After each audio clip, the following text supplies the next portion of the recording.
बोंबिलवाडीला, पण कार्यक्रम कुठे आहे ग? म्हणजे कुठल्या 5 स्टारला आहे की बँक्वेटला आहे की ग्राउंडवर आहे? आपण पत्ता चुकलो की काय? चुकलो कुठे, हीच तर आहे बोंबिलवाडी. हो का? बरं चल, तो इकडे इकडे इकडे जराशी. हा चल, आता आपण 1942 ला जाऊया. कस काय? तुझ्याकडे टाइम मशीन आहे?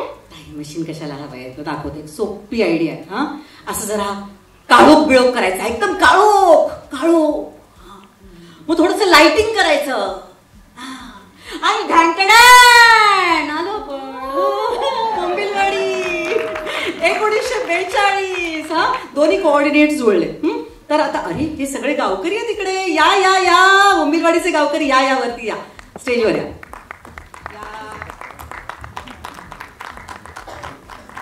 नमस्कार, या या या. नथ काही तुमची त्या काळातली वाटत नाहीये आणि ब्लाऊज सुद्धा फुगेरी नाहीये. तुमच्या ब्लाऊजच्या हाताना तरी कुठे फुगे येतो? लपवा किती जरा. माझ्या आहेत की. बघा, आता 2 मिनिटात स्पेशल इफेक्ट्स करायचे म्हटल्यानंतर हे एवढंच होणार ना? काय लगेच आमच्या चुका काढताय तुम्ही? तर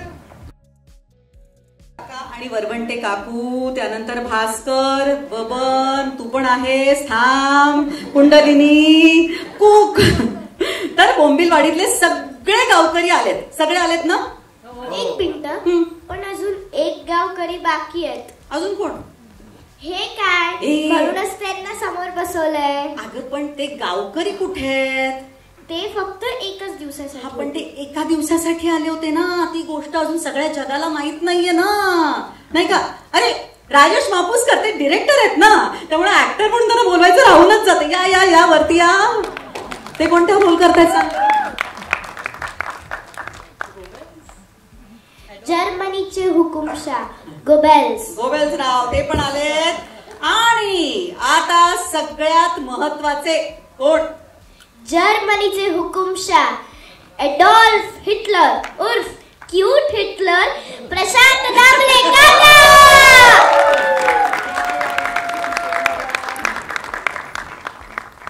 आता कोण राहिलं? अजून एक हिटलर बाकी आहेत ना, या चित्रपटातले हिटलर. कोण? ए त्या निर्मात्या पेढी, त्यांना हिटलर नाही म्हणायचं. या या या मधुगंधा कुलकर्णी, या महिला सरपंच, तुम्ही स्टेजवर या. आणि आता बोंबिलवाडीचे पोलीस पाटील म्हणजे कोण? भरत शितोळे काका. बोला. भरत शितोळे काका. त्यांना पण रंगमंचावर बोलूया. आणि आता बोंबिलवाडीची स्थापना करणारे किंवा ती मुळापासून उत्पन्न करणारे एक प्राचीन माणूस. कोण ग? परेश मोकाशी. या या या या आले, सगळे गावकरी आले, पोलीस पाटील आले, महिला सरपंच आला. तर मंडळी, आपण इथे जमलोय का ते तुम्हाला कळलं असेलच, नाही का? एक मिनिट, बरेच गावकरी समोर पण बसले, त्यांना पण कळायला हवं. अगं त्यांना कळेल, आपण त्यांच्याशी बोलणार आहोत, पण त्याआधी आपण सगळ्यांचं स्वागत करायला हवं की नाही? तर नमस्कार नमस्कार नमस्कार. स्वागतम सुस्वागतम स्वागतम. मुक्काम पोस्ट बोंबिलवाडी या चित्रपटाच्या ट्रेलर लॉन्च सोहळ्यात मी तुम्हा सगळ्यांचं स्वागत करते. सगळे कसे छान दिसताय, अगदी थिएटर आमचं कलरफुल दिसतंय. आणि 1 जानेवारी पासून हाऊसफुल होणार. सर्वप्रथम आपण कुणाला प्रश्न विचारूया? पहिला प्रश्न कुणाला विचारायचा? प्राचीन माणसाला विचारूया. ओके सर, एक प्रश्न काही हा प्रश्न खूप महत्वाचा आहे बरं का, आणि ह्या प्रश्नाबद्दल आम्ही बाहेर सगळ्यांमध्ये खूप चर्चा ऐकली. तुला काय वाटतं, बरोबर ना? तर हा प्रश्न आपण विचारूया. आम्हाला असं विचारायचं, आम्ही नाचगा गुम्मा मध्ये होतो, या चित्रपटामध्ये का नाही? पहिला प्रश्न हा आहे, नाही का?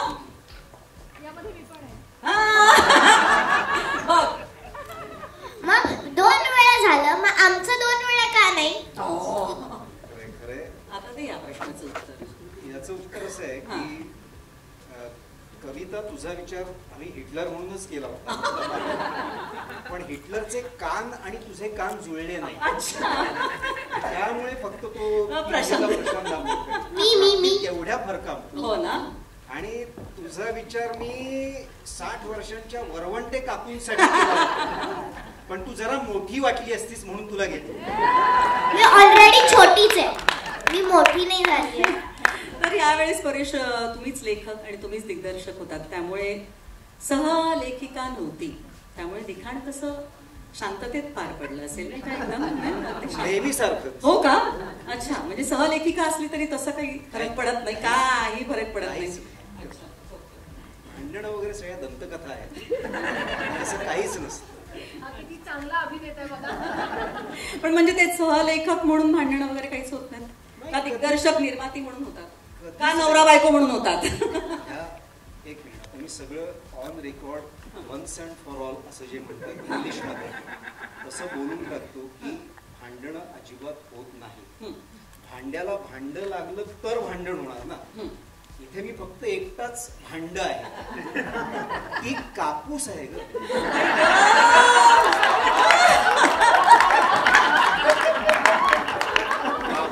हे मला पण खरं नाही वाटत. कापूस कितीही नाही, कापूस आणि भांड कितीही एकमेकांवर आदळ तरी आवाज कसा येणार बोल आई ग, खरंच रे. मी अनेक वेळा तिला म्हणतो, अगं मधुरा थोडी तरी बोल ग, बोल. नको अशी शांत बसून राहूस. त्याच्यावरती माझ्याकडे एक सलज्ज कटाक्ष टाकते आणि परत अंगठ्यानी जमीन उकरायला. आई ग, दिसलं ना दृश्य समोर दिसलं ना असं. आणि सगळ्यांना पटलंय हे, आणि हे पटण्याचं हसू आहे असं मला वाटतं.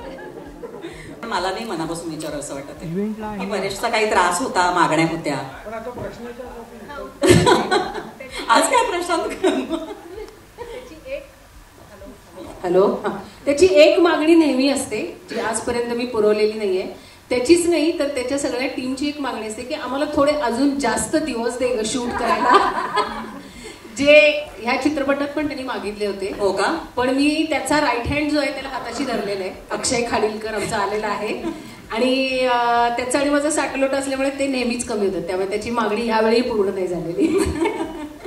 बरं, आता भरत शितोळे यांच्यासाठी प्रश्न आहे. पोलीस पाटील म्हणजे निर्माते भरत शितोळे यांच्याकडे. तर एका ह्या विचित्र विनोदी चित्रपटात तुमचा प्रवेश कसा काय झाला? विचित्र विनोदी. विचित्र विनोदी म्हणजे सर्वात पहिले तर परेश मोकाशीजी जेव्हा आले तर परेश सरांना बसले आणि ते पहिली लाईन बोलले, तेव्हाच असं वाटलं बस हाच पहिला चित्रपट आम्हाला करायचा आणि हेच करायचं. त्याच्यानंतर जेव्हा त्यांनी पूर्ण सांगितलं ते अतिशय खरंच म्हणजे की छान. तुम्ही जेव्हा आपल्याला पहिली पिक्चर घेऊन येता, पहिला चित्रपट त्याच्यावर बेटर नाही होऊ शकत जेव्हा तुम्ही आणि पहिल्या दिवशी वर्षाच्या आपण सर्वांना हसवणार आहे, तर त्याच्यामुळे हा चित्रपट छान. म्हणजे वर्षाची सुरुवात अगदी छान होणार आहे 2025ची. येस. तर आमचा अजून एक ऍक्टर केतन कारंडे आलेला आहे. केतन कारंडे प्लीज स्टेजवर ये. काही प्रश्न विचारायचा आहे का कुणाला? हो, विचारायचं. मग विचार ना, विचार. माझा प्रश्न आहे हिटलरला. तुम्ही हिटलरची भूमिका करताना म्हणजे हे करताना किती अभ्यास केला, म्हणजे काय अभ्यास केला? अभ्यास 0. कारण मला यानेच आधी सांगितलं होतं की मी दिग्दर्शक आहे, मी सांगेन त्या पद्धतीने काम करायचं आहे. आणि आमच्या या संपूर्ण टीममध्ये सगळे नाटकवाले आहेत, त्यामुळे नाटकाची जशी रिहर्सल होती तशी चित्रपटाची पण रिहर्सल झाली होती. त्या रिहर्सलमध्ये तुम्हाला जे काय करायचं ते करा आणि त्यानंतर मला जे हवे ते मी घेईन. तरी आम्ही हट्टाने काय काय ॲडिशन्स घेतल्या ते नंतर कापल्या गेल्या असतील याची खात्री होती. नाही, पण प्रशांत मला तुला हा प्रश्न विचारायचा. खूप वर्षांनी एकदा तू सिनेमा करतोयस, तर इतक्या वर्षानंतर हा सिनेमा का निवडलास आणि का करावा असं वाटतं तुला? त्याला कारणीभूत मधुगंधा आहे. म्हणजे मुळात माझ्या नाटकाच्या तालमीच्या सगळ्या शेड्यूल ठरलं होतं. पहिलं ते ठरवलंस, प्रयोग व्यवस्थित होत आहेत की नाही ते? प्रयोग, कारण अद्वैतला बुक केला तर तिला अद्वैतने अद्वैतलाच तिने आधी घेतला चित्रपटात. म्हणजे माझा दिग्दर्शक आधी फोडला तिने. दिग्दर्शक फोडल्यावर मी हतबल झालो. म्हटलं आता काय करायचं. मग तिने मला हळूच विचारलं. मी तिला काही महिन्यांपूर्वी सांगितलं होतं की मला एखादा निगेटिव्ह किंवा एखादा राजकीय काम करायला आवडेल, पॉलिटिकल. तर ती म्हणाली माझ्याकडे एक निगेटिव्ह असा नाही आहे, पण एक वेगळा रोल आहे, तो ह्याचा आहे, हिटलरचा आहे. म्हटलं हिटलरचा रोल मी कसा करणार आणि कधी म्हटलं ती म्हणाली या दिवस आहेत. म्हटलं नाही नाही या दिवसात माझे रिहर्सल्स आहेत, तुमचा डिरेक्टर माझ्याकडे आहे असं तिने सांगितलं. मग मी अद्वैतला फोन केला, म्हटलं खरं का रे? तो म्हणाला हो अख्खा महिना घेतलाय. आणि म्हटलं आपली रिहर्सल ठरली ना, जाऊ दे ना, करू दे ना, खूप दिवसांनी मी चित्रपट करतोय, मला करू दे ना. म्हटलं तो जर करतोय खूप दिवसांनी, मी पण खूप वर्षांनी करतोय. मग मी म्हटलं, मग तिने मग तारखा काहीतरी आधी 12 तारखा मागितल्या, 15. मग मी तिला 2च दिल्या, मग 3 दिल्या, मग 4 दिल्या. मग तिने AI वरचं मी कसा दिसेन हिटलर हेही पाठवलं. ते सगळ्या गमती जमती निर्मात्याला, मी पण निर्माता आहे मला माहिती आहे, तर त्या सगळ्या गमती जमती केल्यानंतर साहेब आले आणि त्यांनी खूप अगदी पेंढारकरांना काळजाला हात घातला. विष्णुदास भावे ते दादासाहेब फाळके हा सगळा चित्रपट त्यांनी माझ्यासमोर मांडला. ते म्हणाले विष्णुदास भावेंसाठी तुम्ही काम करताय हे मला मान्य आहे, पण फाळके सरांसाठी सुद्धा काम करायला हवं. बापरे, असं त्यांनी मला खूप गंभीरपणे सांगितलं. म्हटलं हे काय तू अति करतोस, काय करायचं मला सांग. असं मी थोडक्यात ते आटपलं. आणि मी खरं सांगू का, मी चित्रपटाची कथा एकही वाक्य न वाचता न ऐकता हा चित्रपट खूप म्हणालो. तो केवळ ह्याच्यामुळे आणि मधुगंधामुळे. कारण मुळात हा अभ्यासू दिग्दर्शक आहे. हे आता तू बघितलंच असेल की अभ्यास किती करतो तो. हे हिला कापूस म्हणाला किती त्याला बरोबर माहिती आहे. आणि इतकं अभ्यासू दिग्दर्शकाच्या हाताखाली कोणाला काम करायला आवडेल. आणि मी तर ह्याच्याकडे कामच केलं नव्हतं, त्यामुळे एका वेगळ्या टीम बरोबर काम करायचं. पण तुला खूप मजा आली ना हे शूटिंग करताना? कारण तू शूटिंग करताना नाही म्हणायचं का धमाल केली, आम्ही इतका वेडेपणा करतोय, कसं होईल माहिती नाही पण आम्ही खूप मज्जा करतोय, असं सतत प्रश्न देऊन म्हणायचं. आम्ही म्हणजे मी तर इतक्या वर्ष काय मुळात ऍब्सर्ड तिरका विचार करणं हा विनोदाचा उगम आहे.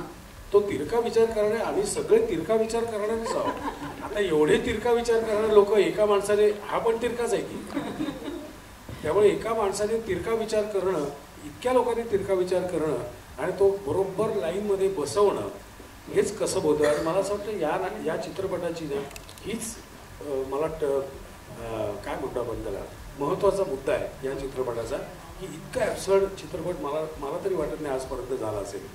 नाही पण आम्हाला सगळ्यांना भयंकर उत्सुकता आहे तुला या चित्रपटात बघण्याची. तर आता पुढचा प्रश्न घ्यायचा का? सो गीतांजली तू, त्यानंतर वैभव, आणखीन गणेश मयेकर ना. यांनी नाटकापासून या सिनेमापर्यंत तुम्ही काम केलंय. बरं वैभव कुठे गेला? हा दिसला नाही. तर तुमचा अनुभव सांगा ना, कसा होता नाटकापासून ते चित्रपटापर्यंत? नाटक जेव्हा केलं तेव्हा सगळ्यांचंच पहिलं कमर्शियल नाटक होतं. म्हणजे अगदी प्रोड्युसर, डिरेक्टर, आम्ही सगळे नट, मला असं वाटतं सगळ्यांचं पहिलं कमर्शियल नाटक होतं. आणि त्यामुळे तेव्हा काहीच अंदाज नव्हता. आणि आता सगळे वयाने मोठे झालेत, अनुभवाने पुष्कळ आता अनुभवही आहे. त्यामुळे तेव्हा ह्याचा सिनेमा होईल असा कधी विचारच केला नव्हता. आणि त्यामुळे जेव्हा मधुगंधाने विचारलं तेव्हा फार आनंद झाला. आणि परत आम्हाला ही संधी मिळणार आहे, त्यामुळे खूपच मजा वाटली. परेश सोबत काम करायला नेहमीच मजा येते. आणि वैभव आणि गणेश सोबत आहेत म्हटल्यावरती तर काय सोने पे सुहागा. वैभव सांग, काय सांगशील? फारच मजा आली सिनेमा करताना. मी गीतांजली म्हणाली तसंच की हे नाटक केलं होतं, त्यामुळे आम्हाला स्क्रिप्ट माहिती होतं, पात्र सगळी माहिती होती. आता त्याचा सिनेमा कसा होणार याच्याविषयी औत्सुक्य होतं. पण जेव्हा आम्ही त्याचा स्क्रीन प्ले वाचला, आम्ही पहिल्या दिवशी वाचनाला सगळे लोटपोट झाले होते सगळे. म्हणजे नवीन अद्वैत होता, प्रशांत सर होते, मनमित होता, किशोर आपला प्रणव होता. सो मला वाटतं की आणि हे आमचे दस्तूरबुद्ध सगळे लोक त्यांना. आणि स्क्रीन प्ले म्हणून ज्या गोष्टी असायला पाहिजेत नाटकाचा सिनेमा करताना, मला वाटतं त्याचा पूर्ण विचार परेशने केलेला होता. आणि चर्चिल नव्याने ऍड झाला होता त्याच्यामध्ये. सो मला वाटतं ती एक अत्यंत गोळीबंद अशी स्क्रिप्ट परेशने आमच्या समोर ठेवली होती. आणि तालमीचा उद्देशच तो होता की आपण तिथे जाऊन काय करायचं आहे, काय सूर असला पाहिजे सगळ्यांचा, हे त्याने खूप छान आमच्याकडनं करून घेतलं होतं. त्यामुळे शूटिंग मधुगंधाचे ऑलरेडी दिवस त्याच्यामुळे कमी झाले, जे कदाचित वाटले असते ते. पण मी तेच म्हणतो की असं खूप दिवसानंतर सगळ्यांच्या बाबतीमध्ये असं झालं की एक चांगला दिग्दर्शक, चांगली निर्माती, चांगलं स्क्रिप्ट सगळ्यात महत्त्वाचं, दिग्दर्शकाचा पूर्ण विचार आणि इतकी तगडी स्टारकास्ट त्याच्यामध्ये होती. त्याच्यामुळे आमचं गिव्ह अँड टेक जे होतं किंवा सीन करतानाची जी मजा होती, परेशच्या त्या चौकटीमध्ये राहून जी गंमत करायची होती ते आम्ही सगळ्यांनी केली. आम्हाला अजून करायची होती गंमत, पण त्याने आम्हाला करू दिली नाही. पण मजा आली आणि पुन्हा खरंच या असा अनुभव वारंवार नाही मिळत नटाच्या याचा, म्हणजे या सगळ्या बॅकग्राऊंडवर म्हणतोय मी. सो खूप मस्त सिनेमा बनलेला आहे, सगळ्यांची कामं उत्तम झालेली आहे आणि अर्थात परेश खुश असावा असं वाटतंय मला. तो जनरली नसतो, तो एकूण काम करतो त्याच्यात, पण मला वाटतं की ह्या सिनेमा संदर्भात तो जास्त काय म्हणतो आपण त्याला प्रॉमिसिंग आहे आणि त्याला हा सिनेमा बरा वाटलाय. म्हणजे हा नक्की सिनेमा उत्तम, अतिउत्तम झाला असणार. संगीत डेब्यूच्या मुली, तेव्हा ती म्हणाली की असा एक छोटासा रोल आहे, दिग्दर्शक कोण करते? म्हटलं परेश मुके. कोण आहे परेश मुकेशी? असं आणि ज्याला जेव्हा भेटलो कोण आहे हा, तिथेच मी इम्प्रेस झालो. आणि त्यानंतर मी नोकरी करत होतो तेव्हा तुम्हाला म्हणाला परेश की बाबा तू नोकरी करतोयस तर हे मुक्काम पोस्ट बोंबील नावाचं व्यावसायिक नाटक येणार आहे रंगभूमीवर, तुला जमणार आहे का? म्हटलं तू करतोयस ना. म्हटलं मी नोकरी सुद्धा सोडेल, पण म्हटलं तुझं नाटक सोडणार नाही मी. आणि ते केलं आणि नंतर 22 वर्षापूर्वी आम्ही नाटक केलं होतं, त्याचा चित्रपट होणार आहे. त्याच्यासाठी मधुगंधाचा जेव्हा मला फोन आला, मी एकाही क्षणाचा विलंब केला नाही. किती दिवस लागणार आहेत काय ते विचारलं नाही, मी लगेच हो म्हणालो आणि खूप धमाल केलेली. आणि परेशकडे काम करताना तर नेहमीच एक एनर्जी येते आपल्याला काम करताना. आणि नव्या दामाचे कलाकार आहेत, त्यांच्याकडून काहीतरी आम्हाला नवीन शिकता आलं, त्यांच्याकडून एक एनर्जी मिळाली आणि असं खूप छान झालेलं आहे फिल्म. आणि सर्वात महत्त्वाचं म्हणजे स्टेजवरती काम करताना एक बंधन आणि तिकडे चित्रपटामध्ये 1929 ची विंटेज कार मला चालवायचा योग आला. ती मी चालवलेली आहे त्या फिल्ममध्ये. आणि जाता जाता एवढंच म्हणेन की आता ट्रेलरच्या निमित्ताने की 2025ला लोक हसून झाली वेळी. 2025चा ट्रेलर बघून, येणारा चित्रपट बघून लोक हसून झाली वेळी, कारण त्यांनी पाहिलं होतं मुक्काम पोस्ट बोंबिलवाडी. एकतर परेशची पण मी नाटकं बघत आलो, त्याची नाटकं, बोंबिलवाडी पण नाटक मी बघितलं होतं, नाटकाचा भाग नसलो तरी मी ते बघितलेलं होतं आणि मला ते भयंकर आवडलेलं नाटक होतं. परेशची अनेक नाटकं मी बघितलेली होती. सिनेमात जेव्हा माझी पहिली भेट जेव्हा झाली, म्हणजे आविष्कारमुळे आणि असे आम्ही ओळखत होतो, पण असं कधी फार बोलणं नव्हतं झालं परेशशी. मधुगंधाशी बरंच, कापसाशी बरंच बोलणं व्हायचं, त्यामुळे कापूस मुकाशीची बरंच बोलणं व्हायचं, पण परेशशी फारसं कधी बोलणं नव्हतं झालं. आणि तसाही तो अव्यक्तच माणूस आहे, फार अबोल माणूस आहे, त्यामुळे तसं तो बोलत नाही. पण जेव्हा तो पहिल्यांदा आला तेव्हा त्याचं पहिलं वाक्य त्याने मला पहिल्या मीटिंगला बोलवलं तेव्हा सांगितलं, अभिनय वगैरे ठीक आहे, हे गोरा घारा आणि एवढाच रंग घेऊन सेटवर ये. हे त्याचं पहिलं वाक्य होतं. यासाठी तुला कास्ट केलंय, बाकी पुढे बघू आपण. ब्रिटिश अधिकाऱ्याचा रोल आहे तो खूप.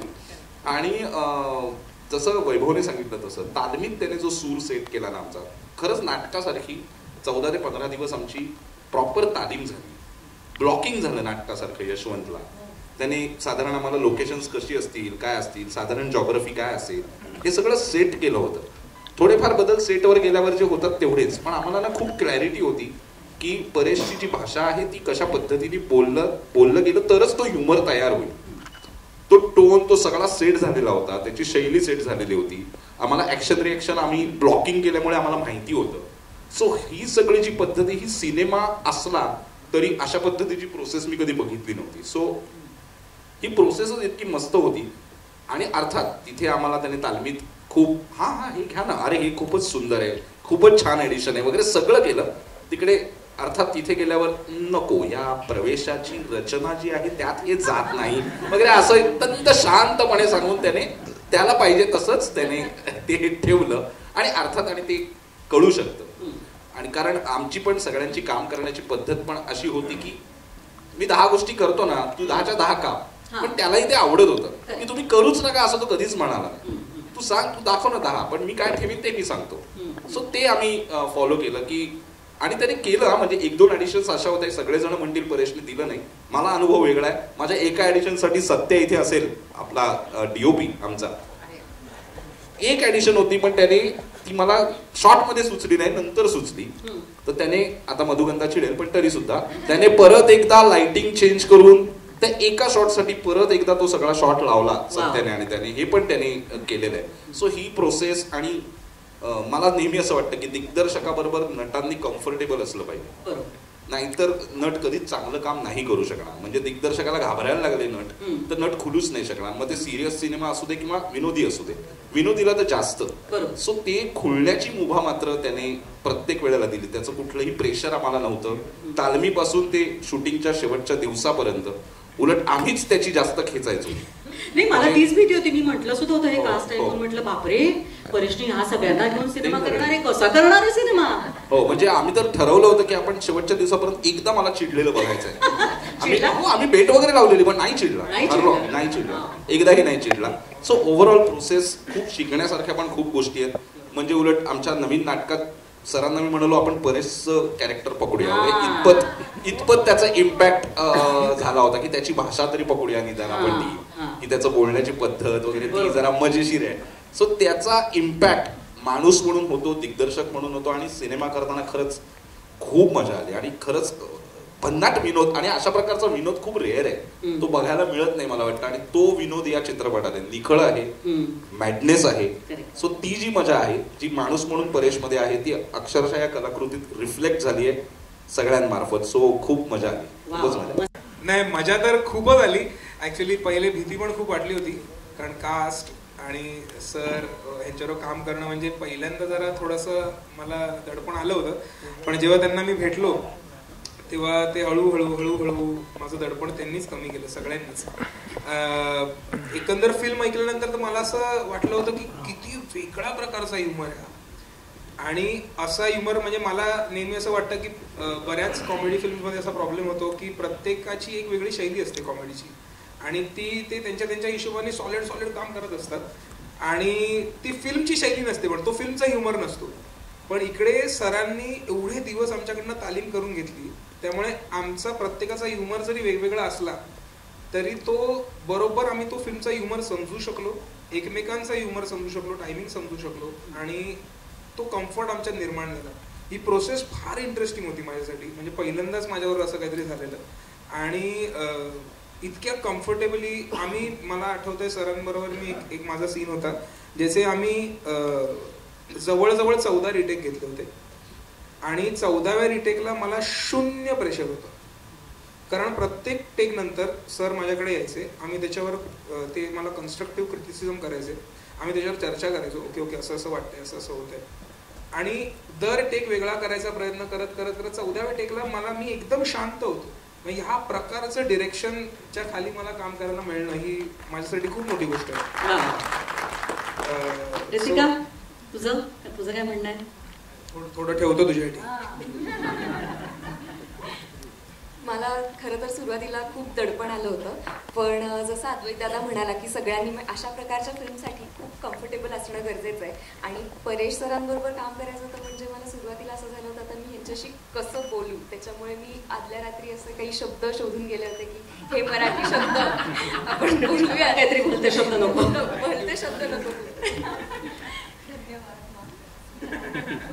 सरांनी पहिल्याच दिवशी खूप कम्फर्टेबल केलं. आणि आम्ही तर 1 महिना ऑलमोस्ट तालीम केली आहे, त्याच्यामुळे त्या तालमीत सगळं दडपण गेलं. आणि तालमी दरम्यान हे पण जाणवलं की आमची जी संपूर्ण कास्ट आहे, म्हणजे इव्हन प्रशांतचं, सगळ्यांमध्ये एक मॅडनेस दडलेला आहे. आणि त्यांनी आम्हाला आणि ते सगळे खूप यंग आहेत. खरं सांगायचं झालं तर आमच्यापेक्षा जास्त यंग हे सगळे, त्याच्यामुळे खूप मजा आली.